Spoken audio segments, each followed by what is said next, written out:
When the powerful can get away with anything because they have the money and the connections to rig the system, then people lose confidence in our laws and confidence in their futures.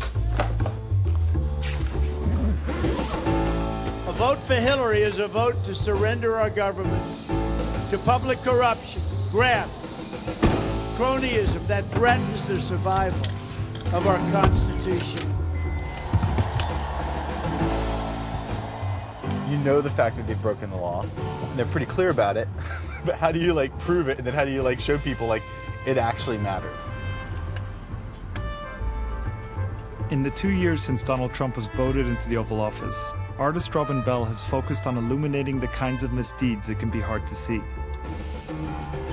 My contract with the American voter begins with a plan to end government corruption. Trump, a self-avowed billionaire, railed against corruption on the campaign trail. One of the things I've tried to tell my friends is not to get cynical, because that's his strength. As president, Trump has mixed private business and public duties in unprecedented ways, giving rise to allegations that he's using the highest office in the land to enrich himself and his family. The logic is basically everything's corrupt. So if everything's corrupt, you might as well pick the most corrupt person. All right. We are going to Washington, D.C., and we are going to drain the swamp. In this episode of Fault Lines, we check into one of the swamp's finest venues to examine the charges that Trump is profiting from the presidency and violating the Constitution of the United States.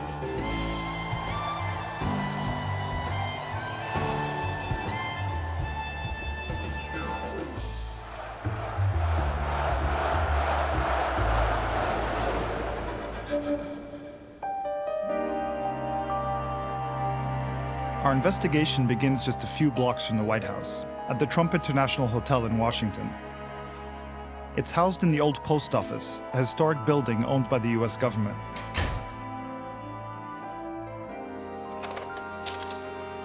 Dear Sharif Qaddous, welcome to Trump DC. I wish you an enjoyable stay with us. Best regards.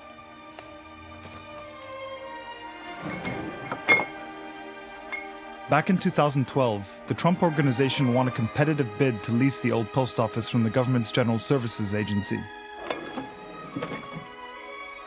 Barely 2 weeks before the 2016 election, it reopened as a hotel. Expensive.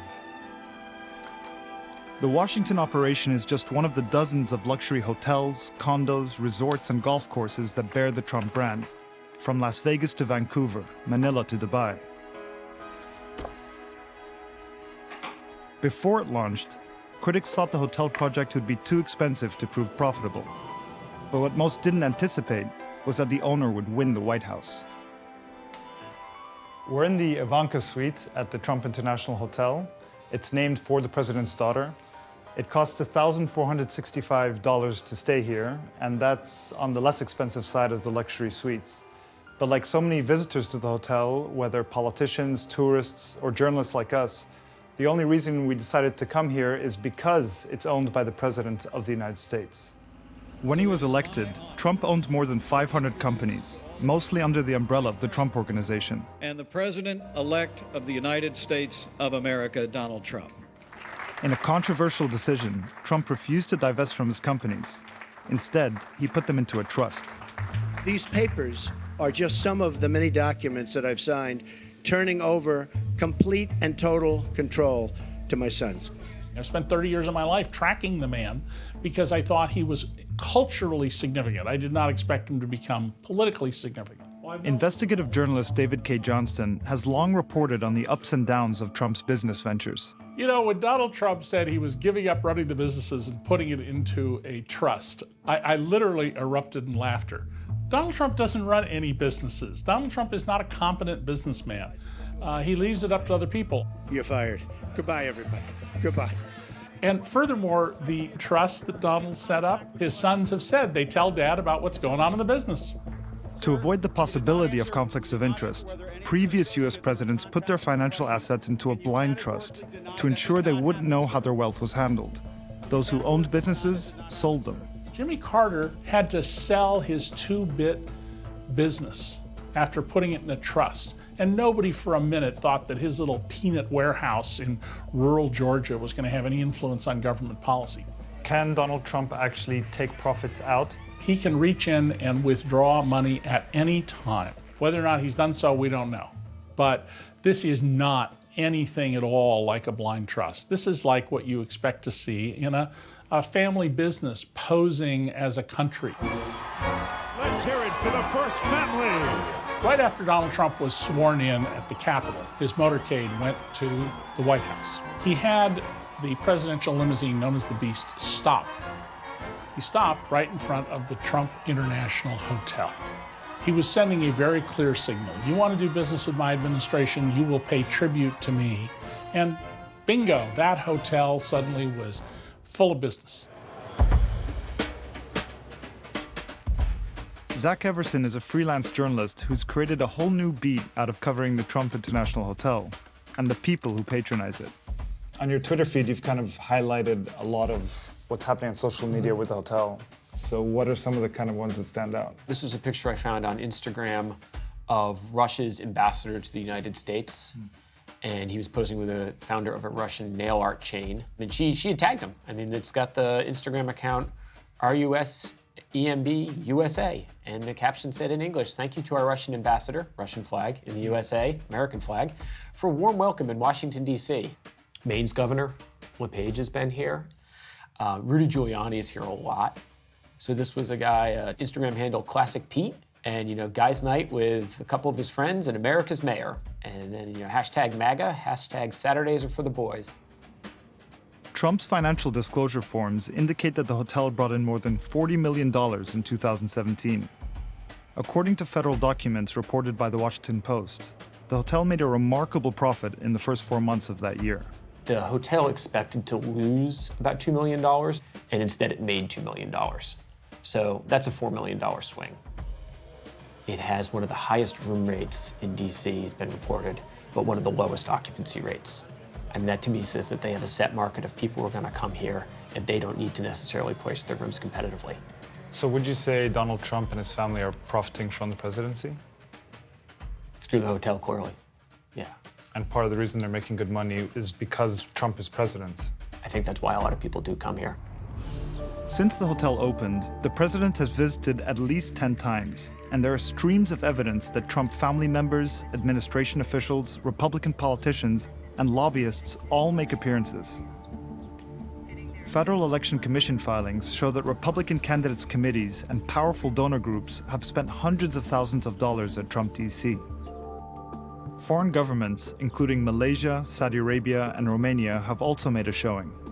Kuwait has celebrated its National Day at the hotel 2 years running. In June, the Philippines Embassy hosted an Independence Day celebration. The ambassador explained his choice of venue to a Filipino news agency. Having it in a hotel that happens to have his name is not necessarily the end-all and be-all, but it's a statement. It's a statement that we have a good relationship with this president. Whatever the intent, events like this have raised criticism that foreign governments are patronizing the hotel to curry favor with the president. The Independence Day party was held as the Philippines lobbied for a free trade agreement with the United States. Philippines President Rodrigo Duterte had proposed the two countries explore a bilateral deal when he met with President Trump at the end of 2017. So was it reasonable for critics to see a connection? I wouldn't see it as a cut and dried transactional thing. After years in Afghanistan, as a reporter and then as an advisor to the US military, Sarah Chase writes about corruption and its casualties around the world. It's not like in the envelope is the use of Trump Hotel, and then you get in return a piece of public policy. That's how the US bribery statute is now being construed by the Supreme Court. But that's not how this stuff works. This stuff works because you do your network partner a favor. They are in your debt, they do you a favor. And it goes back and forth like this. You don't have to spell it out. Trump's business history in countries like the Philippines is hard to separate from his current duties as president. An ad from 2012 shows how. Trump's name is emblazoned on a skyrise in Manila. Manila represented a great opportunity for our brand. We are bringing Trump to the Philippines. Its developer, Jose B. Antonio, is the Philippines trade envoy to the United States. The Philippine envoy is double-hatted private-public. The President of the United States is double-hatted private-public. That means every interaction between the two, you don't know where public service stops and private interest begins. Although the Trump Organization vowed not to pursue new foreign ventures while Trump is in office, there's wide overlap between his business interests and the international relationships he must navigate as president. A Chinese government-owned bank rents a 20th floor of Trump Tower in New York City. At a Trump property adjacent to the UN, Saudi Arabia and India own apartments. Qatar bought a new unit there this year. Trump hosts foreign dignitaries at Mar-a-Lago, his private club, where membership rates doubled after his election. His companies have been granted approval for trademarks in China, even as the president negotiated trade policy with its leader. And so far, I have gotten nothing, absolutely nothing. The potential conflicts of interest are many, and they've raised charges that Trump is violating the US Constitution. Welcome to DC. I'm glad you can see this. The charges are laid out in several lawsuits, one of which is now focused on the Trump International Hotel. We decided to file a lawsuit because it was a violation of this country's oldest anti-corruption law, and that is the emoluments clauses, both foreign and domestic. We would like a federal court to order the President of the United States to cease violating the emoluments clauses, and that would, I think, mean that the President of the United States would be ordered to divest in a clear and transparent way from his businesses. Carl Racine is the Attorney General of the District of Columbia, a Democrat, and with his counterpart in the state of Maryland, he's suing the president. And frankly, we saw it as our obligation, particularly given the fact that in the case of the District of Columbia, he's violating the law 5 blocks down the street. How do you prove that the president's being influenced by people patronizing his hotel? How do you prove corruption? It's a great question, and that is why the Founding Fathers made it a very clear rule, and that is that the president or a federal office holder should not receive anything of value from foreign countries or even domestic states. If Trump divested from his businesses, do you think he would behave any differently? Well, it's very important that the law doesn't require proof of actual influence on the part of President Trump. It's enough that he's receiving these perks from foreign governments and from the domestic states. What's at stake here with the lawsuit? The very essence of democracy. Having an elected President of the United States whose obligation it is to represent the interest of all Americans in the country. Not to be sidetracked, diverted, or have another powerful interest, the power of money. The Justice Department is defending the president and has argued for the case to be dismissed. They say the term emolument refers to profits Trump might receive only in his role as president, not in private market transactions. But in July, a US district judge rejected this argument, allowing the case to move forward. It was the first time a federal court has interpreted the emoluments clauses. In his opinion, the judge cited the research of constitutional law scholar John McKyle. So we tried to find every available English language dictionary definition of emolument that exists. And during the time frame that we studied, about a couple 100-year period, we found 40. 40. This is the earliest one, and it defines emolument as simply profit or gain. Okay. This one is profit gotten by labor and cost. So this is the kind of definition that the president's lawyers have seized upon and said, look, this is a little bit different. Because it says profit gotten by labor and cost, maybe we can read something into that as a kind of a restriction. McKyle found that most definitions of emolument from the era the Constitution was written support an interpretation that includes the kinds of profits the president is making at his hotel. I would add another thing about the text of the Foreign Emoluments Clause. It's unmistakable how sweeping and comprehensive the founders and the founding generation understood this clause to be. No person holding any office of profit or trust shall accept any present emolument officer title of any kind whatever from any king, prince, or foreign state. And so one of the biggest problems for the president is that the text of the Constitution is on its face so sweeping in its prohibition of the receipt of foreign emoluments. So if the term emolument is so key, why is it so obscure? Why is this the first time that courts have taken it up? We have never had a president who so brazenly is treating the Oval Office and the presidency as an opportunity to make money. At least that's the appearance. To dispel concerns that the president could be influenced by foreign money, the Trump Organization has written a check to the US Treasury for the profits they say they made from foreign governments in 2017, about $151,000. But President Trump has refused to make his tax returns public, and without them, it's impossible to know whether he's profiting from his office or not. With a Republican-controlled Congress unwilling to force him to disclose them, the perception persists. It's shocking. We have norms against corruption, but we also have norms against appearance of corruption. And the idea is, look, we're going to be over-inclusive here. We don't even want to get near the area where we think a government official might be exploiting his or her office for private gain. So appearance of corruption is a very important norm. It's easy to see Trump as unprecedented, a break from the past. But since the 1980s, growing sums of money have flooded politics, shaping many Americans' sense that the entire system is corrupt.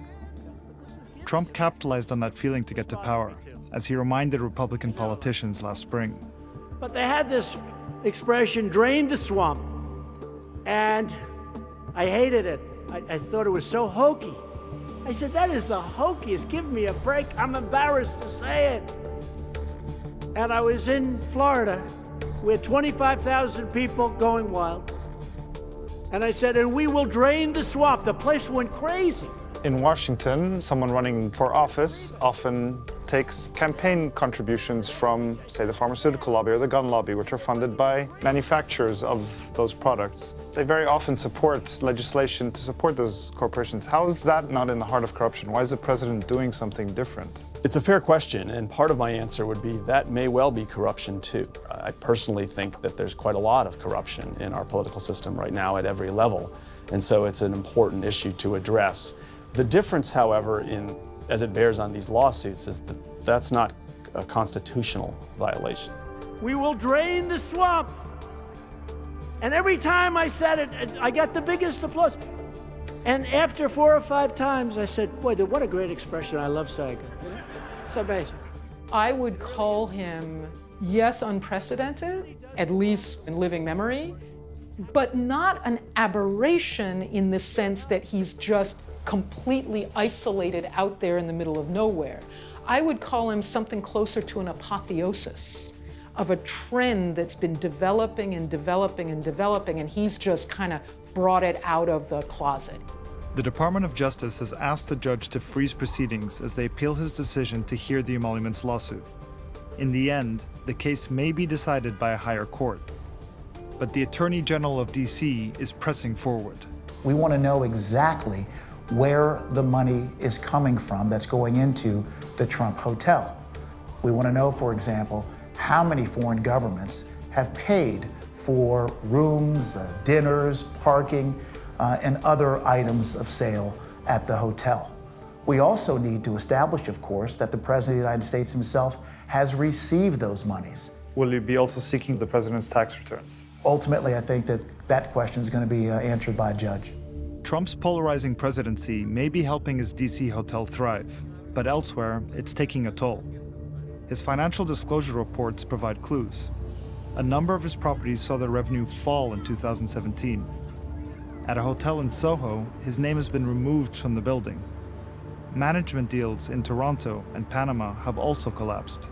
Those are all indicative of the fact that there are a lot of people who don't like Donald Trump. So to the extent that he's able to promote his businesses and make money off them, he's going to do that. But it's not going to work as a strategy everywhere.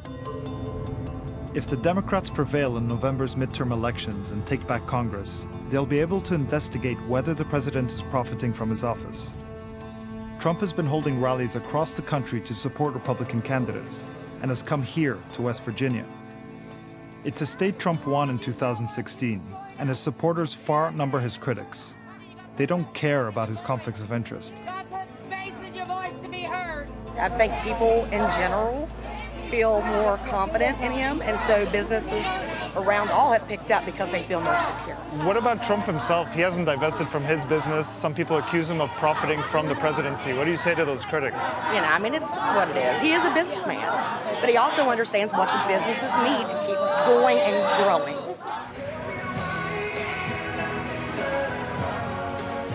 No one we spoke to at this rally seemed worried by the possibility that the president's business dealings may well have put him on a collision course with the Constitution. My name is Laura Trump, and I am so proud to introduce myself as the daughter-in-law of our president, Donald J. Trump. Despite the haters in Hollywood, despite the obstructionist Democrats, despite the fake news media, Donald Trump is draining the swamp in Washington, D.C., ladies and gentlemen. A lot of people voted for a wrecking ball.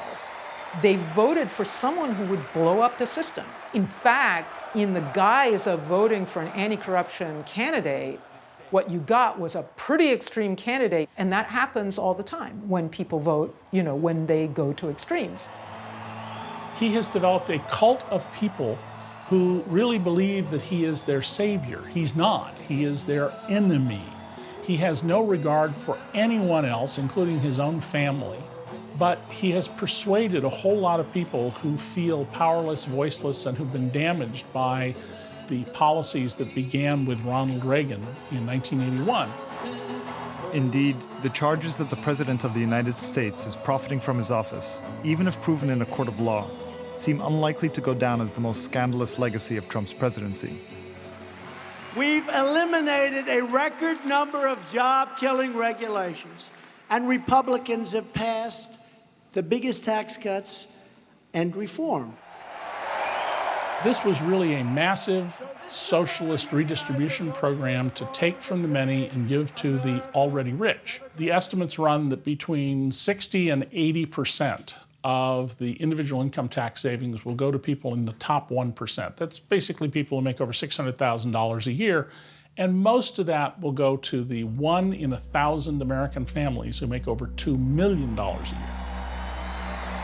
By slashing tax rates for corporations, the Republican tax plan is forecast to increase the national deficit by at least $1 trillion over the next decade, weakening access to health care and the social safety net that Americans rely on in times of crisis. We're the smart ones. Remember, I say it all the time. You hear the elite. They're not elite. We're elite. You're smarter than they are. You have more money than they are. You have better jobs than they do. You're the elite. So let them have the word elite. You're the super elite. That's what it is. I always hate when they say, well, the elite decided not to go to something I'm doing, right? The elite. I say, well, I have a lot more money than they do. I have a much better education than they have. I'm smarter than they are. I have many much more beautiful homes than they do. I have a better apartment at the top of Fifth Avenue. Why the hell are they the elite? Tell me. The Justice Department declined to speak with fault lines for this report. The White House and the Trump Organization did not respond to interview requests. Critics warn that by blurring the line between public interest and personal gain, the Trump presidency risks eroding norms of democratic governance, with consequences that have yet to be told. There's a lot of discussion now, can it happen here? Can fascism arise here? Can a demagoguery of one kind or another arise here? Could we have a return to overtly racist and exclusionary policies that we thought were long gone? And can we return to an earlier era where politicians were overtly corrupt? They didn't even seem to think that it was an embarrassing thing. And that's very, very corrosive. And together, We will make America wealthy again. That's happening. That's happening a lot faster than the fake news ever said it could happen.